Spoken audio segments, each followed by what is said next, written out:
Kennedy and the First Lady venture from the White House to January 1961. The new president and his First Lady emerge from the White House. And a new era begins in Washington, known as the Age of Camelot. Author Thurston Clarke has written extensively about the Kennedy years. Kennedy. She was always extremely well-dressed. The women loved to see her. The public's fascination with Jackie Kennedy began during the presidential campaign. I think politics is one of the most rewarding lives a woman can have, to be married to a politician. I think every woman wants to feel needed, and in politics you are. But at times, she found public life a struggle.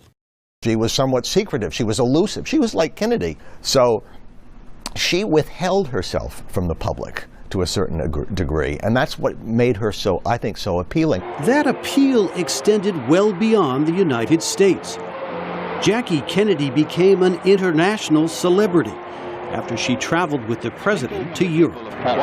In his report, I am the man who accompanied Jacqueline Kennedy to Paris, and I've enjoyed it. And she did charm de Gaulle. She was an expert in French history.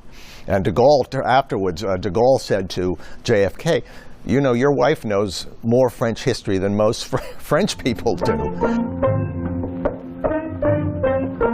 Jackie Kennedy's star power was also on display during visits to India and Pakistan. Back at home, the Kennedys projected an aura of the all-American family. There's a wonderful picture of when JFK comes back from his triumphant trip to Berlin and Ireland, and he gets off of the helicopter in Hyannisport, and she rushes up, and they throw their arms around each other and give this incredible hug. It was the first kind of picture like that in 3 years. But in private, the truth was often more complicated. For many years, she had to pretend that her marriage was perfect, and which, of course, it wasn't. And she knew, even when she got married, she knew that her husband had a reputation as a womanizer. To escape the pressures of Washington, the first couple often invited close friends to relax out on the water near the president's Hyannisport home on Cape Cod, Massachusetts. Jackie Kennedy was more at home on horseback, an experience she was eager to share with her children, Caroline and John Jr. It was Jackie Kennedy who, a week after her husband's assassination, compared their time in the White House to Camelot. Jackie was already thinking about his place in history and his judgment by what Kennedy called the High Court of History. That once there was a fleeting wisp of glory called Camelot.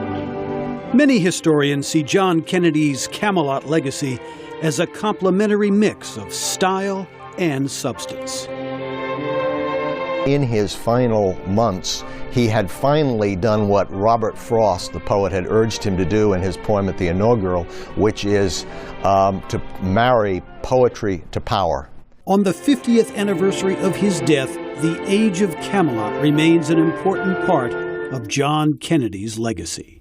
Jim Malone, VOA News, Washington.